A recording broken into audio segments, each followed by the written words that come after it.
Mathrubhumi news, Mathrubhumi की आवाज, मातृभूमि के लिए। હની ટ્રેપના બનાવો અટકતા નથી ત્યારે સુરતમાંથી પોલીસની ઓળખ આપીને હની ટ્રેપમાં તેમજ પ્રોહિબિશનના ગુનામાં નાસ્તા ફરતા આરોપીને ઝડપી લેવામાં આવ્યો છે। હાલ પોલીસે બંને કેસમાં પકડાયેલા આરોપીએ અન્ય કેટલા ગુના કર્યા છે તે અંગેની તપાસ શરૂ કરી છે। બાતમીના આધારે પોલીસે મોટા વરાછા તળાવ પાસેથી હની ટ્રેપ તેમજ પ્રોહિબિશનના ગુનામાં સંડોવાયેલા નાસ્તા ફરતા આરોપી જીતેશ ઉર્ફ હિતેશ ઉર્ફ માધુરી ઉર્ફ જીતો રસિક દરજીયાને ઝડપી લીધો હતો।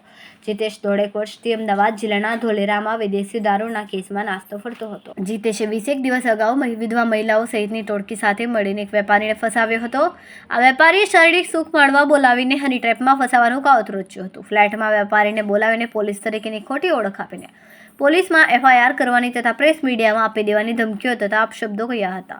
સાથે જ વેપારીને મારીને 41,000 તથા ઓનલાઈન તથા મની ટ્રાન્સફર દ્વારા બીજા રૂપિયા મળીને કુલ 4.50 લાખ બળજબરી પડાવી લીધા હતા। સુરત શહેરમાં નાસ્તા પડતા આરોપી પકડવાની જે ઝુંબેશ ચાલુ છે, ઝુંબેશ અંતર્ગત એક આરોપી સુમિત મનસુખભાઈ મસરૂ, જેની ઉંમર વર્ષ 34 છે, કતારગામનો રહેવાસી છે, એ હની ટ્રેપના ગુનામાં વોન્ટેડ હતો। કતારગામ પોલીસ સ્ટેશન અને ઉમરા પોલીસ સ્ટેશનના 2 ગુનામાં વોન્ટેડ હતો। જે આરોપીને આજરોજ ક્રાઇમ બ્રાન્ચ દ્વારા બાતમી દ્વારા પકડી પાડવામાં આવેલ છે। જે આરોપીની પૂછપરછ દરમિયાન આરોપી પોતે પોલીસનો સ્વાંગ રચી ધમકી આપી બળજબરીથી પૈસા કઢાવવાના ગુનામાં આરોપી છે, જેને આ ગુનામાં ₹75,000 ફરિયાદી પાસેથી પડાવી લીધેલ છે। એને અગાઉ પણ 1.5 મહિના પહેલાં 5 લાખ રૂપિયા પોલીસની ઓળખ આપી બીજા એના સાગરીતો સાથે મળી અને 5 લાખ રૂપિયા પડાવી લીધેલ, જેની ફરિયાદ કતારગામ અને ઉમરા પોલીસમાં દાખલ થયેલ છે।